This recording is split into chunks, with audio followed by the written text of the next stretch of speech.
বাড়ি থেকে মাত্র 300 মিটার দূরে রাস্তা থেকে রক্তাক্ত অবস্থায় উদ্ধার এক যুবকের মৃতদেহ। পুরাতন মালদা থানার শাহাপুর ছাতিয়ান মোড় এলাকার ঘটনা। মৃত যুবকের নাম তাপস দাস। এদিকে এই খুন ঘিরে লোকসভা নির্বাচনের প্রাক মুহূর্তে শুরু হয়েছে রাজনৈতিক চর্চা। অন্যদিকে জেলা তৃণমূলের সাধারণ সম্পাদক এবং পুরাতন মালদা পৌরসভা চেয়ারম্যান কার্তিক ঘোষের দাবি, মৃত তাপস দাস সক্রিয় তৃণমূল কর্মী। তবে পরিবারের দাবি তারা কোনো রাজনৈতিক দলের সমর্থক নয়। Only 50 meters from Palpara railway station and 1.5 kilometer from National Highway, Palishuri Supermarket Complex, the largest market complex in Noida district. 1, 2, 3, 4 BHK flats starting from 11.99 lakhs. Instant bank loan. Book now. যুবক মারা গেছে, বিজেপিরা দাবি করছে সেই খুন হওয়া যুবক নাকি বিজেপি করতো। এ বিষয়ে কি বলবেন? দেখুন, আমরা যে কোনো খুন দুঃখজনক ঘটনা, আমরা মৃত্যু নিয়ে কখনো রাজনীতি করে না তৃণমূল কংগ্রেস। এবং আমি প্রথমেই জানাবো যে তাপস দাসের পরিবারবর্গকে আমি সহানুভূতি জানাবো এবং তাদের পরিবারের পাশে থাকার আমি আশ্বাস দিচ্ছি। আমরা তৃণমূল কংগ্রেসের পরিবার তাদের পাশে থাকার আশ্বাস দিচ্ছে। আর তাপস দাস আমাদের তৃণমূল কংগ্রেসের সক্রিয় কর্মী। বিজেপি এটা মিথ্যে কথা বলছে, তাদের কর্মী। এটা পুরোপুরি, যেহেতু নির্বাচন সামনে, এই নির্বাচনে একটা হাওয়া তোলার জন্য এটা মৃত্যুকে নিয়ে রাজনীতি করছে। এবং তাপস দাস তৃণমূলের যে সক্রিয় কর্মী, সে সেই পঞ্চায়েত নির্বাচনে তৃণমূলের সক্রিয় হয়ে কাজ করেছিল, তৃণমূলের প্রার্থীর হয়ে ছাতিয়ানগাছিতে। এবং সেই জায়গাটায় দাঁড়িয়ে দেখেছি যে বিজেপি থেকে তারা আক্রান্ত হয়েছিল। সেই আক্রান্ত আপনারা জানেন যে দেখুন, এখনো থানাতে রেজিস্টার খাতা খুলুন, পঞ্চায়েত নির্বাচনে বিজেপির দ্বারা আক্রান্ত হয়েছিল যেহেতু তৃণমূল করার জন্য, এবং সেখানটায় কেসও করা হয়েছিল বিজেপির। এবং আমি মনে করি যে বিজেপির যে সাংসদ বলছিল তিনি মিথ্যে কথা বলছেন।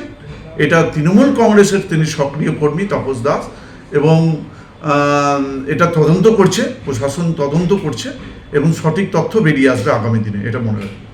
রাজনৈতিক রহস্য দেখুন, আমি এটা রাজনীতিকরণ হয়েছে কিনা বা রাজনীতি এটা জড়িয়ে আছে কিনা আমি এটা এখনই বলতে পারবো না। এটা পুলিশ তদন্ত করছে। প্রশাসনের উপরে আমাদের যথেষ্ট ভরসা রয়েছে এবং প্রশাসন নিশ্চয়ই আগামী দিনে এই তদন্তর যে সত্য যে উদ্ঘাটন, সেটা উদ্ঘাটন বেরিয়ে আসবে। নদিয়া জেলার সবথেকে বড় বিল্ডার্স চাকদার মা মনসা বিল্ডার্স, রড ও সিমেন্টের পাইকারি ও খুচরো বিক্রেতা। মা মনসা বিল্ডার্স, পদ্মবিলা, চাকদা, নদিয়া। রড কেনাকাটায় থাকছে ডিসকাউন্ট অফার। মা মনসা বিল্ডার্স। নদিয়ার সবথেকে বড় English medium school JRS public school, প্রায় 35 বিঘা জমির ওপর গড়ে উঠেছে বিশাল ক্যাম্পাস। নার্সারি থেকে শুরু করে উচ্চ মাধ্যমিক, ITI college, law college, BEd college ভর্তি চলছে। JRS public. আপনি কোথায় ইনভেস্ট করবেন, কেন করবেন বুঝতে পারছেন না তো? সঠিক গাইডলাইন পেতে আজই আসুন নদিয়ার চাকদাতে নিবেদিতা প্রাইভেট লিমিটেডে। Nivedita private limited, marketing and distribution service. Balcony বা সিঁড়ির রেলিং, মডিউলার কিচেন বা ড্রয়িং রুম, এক কথায় আপনার স্বপ্নের বাড়িকে করে তুলুন আরো সুন্দর। Chakdah ply centre, gorgeous look বা কোয়ালিটি সবে 3 number 1 Chakdah ply centre. Chakdah ply centre, KBM, Chakdah, Nadia. হোমওয়ার্কটা করেছো? হ্যাঁ স্যার। এ বাবা, ভুল করেছো কেন? চোখে কেমন ঝাপসা দেখছি, লিখতে আর পড়তে খুব সমস্যা হচ্ছে। চাকদার মডার্ন অপটিক্স থেকে ভালো চোখের ডাক্তার দেখিয়ে নাও। প্রতিদিন প্রকৃত চোখের ডাক্তার ও দৃষ্টি বিশেষজ্ঞ মডার্ন অপটিক্স চাকদহে। স্যামসাং, জিও, রিয়েলমি, নদিয়ার একমাত্র অথরাইজড ডিস্ট্রিবিউটর ঘোষ কমিউনিকেশন, থানার মোড়, চাকদা, নদিয়া। আমাদেরকে সময় দেন, সন্ধ্যা পর্যন্ত 5টা পর্যন্ত সময় দেন। 5টার মধ্যে আমি আপনাদেরকে আপনার একটা সোরা বের করছি, কিন্তু আসামিদেরকে ধরছি। যদি না ধরে তাহলে কি না ধরে আমার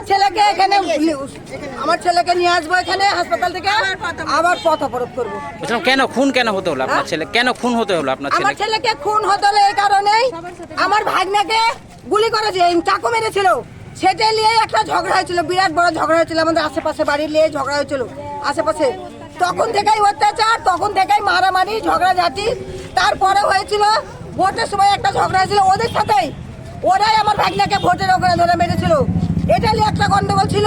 তারপরে ভোট হোলির কদিন আগে আমার মানে যে মারা গেছে আমার ছেলে শ্বশুরকে ফোন করে ধমকি দিচ্ছে যে তোর জামাইকে বারণ করিস আমাদের পিছনে লাগতে, তাহলে তোর জামাইকে মেরে দুয়ারে ফেলে রেখে যাবো। কদিন আগে সেটা বলেছে, আমার ছেলেকে আজকে তাই করেছে। কোনো দল করতো আপনার ছেলে?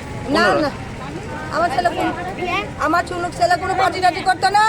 আমার ছেলেকে যে মেরেছে সে আমার পাড়াতেই আছে, তার আমি ফাঁসি চাই। যারা মেরেছে তারা কোনো দল করতো? যারা মেরেছে তারা কোনো দল করতো? তারা কি দল করতে না করতে দেবে? আর আমার ছেলে এটা সব থেকে বড় শত্রু। আমার ছেলে থানাতে স্যারদের সঙ্গে, দিলীপ বাবুদের সঙ্গে, মানে স্যারদের সাথে সবাই ভালোবাসতো। আমার ছেলে যেত থানাতে, যেত ডাকতো, যখন আমার ছেলেকে যেত, ওরা অন্যায় করতো, কাকে চাকু মারবে, কার বউ বেটির হাত ধরে টানবে, কার বাড়িতে চুরি করবে, কার ঘরে ছিনতাই করবে, কাকে থাপ্পড় মারে, কার বাড়িতে কাকে ধরো যে ইয়ে করে মার্ডার করবে, করার পরে পুলিশে ধরবে, তখন পুলিশে ধরলেই বলবে তাপস তুই পুলিশকে জানিয়েছিস। পুলিশ কি তোর বাপ হয়? তুই পুলিশ কি তোকে বাঁচাবে?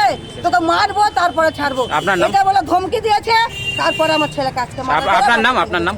আমার নাম সুধা দাস, আমার ছেলের নাম তাপস দাস।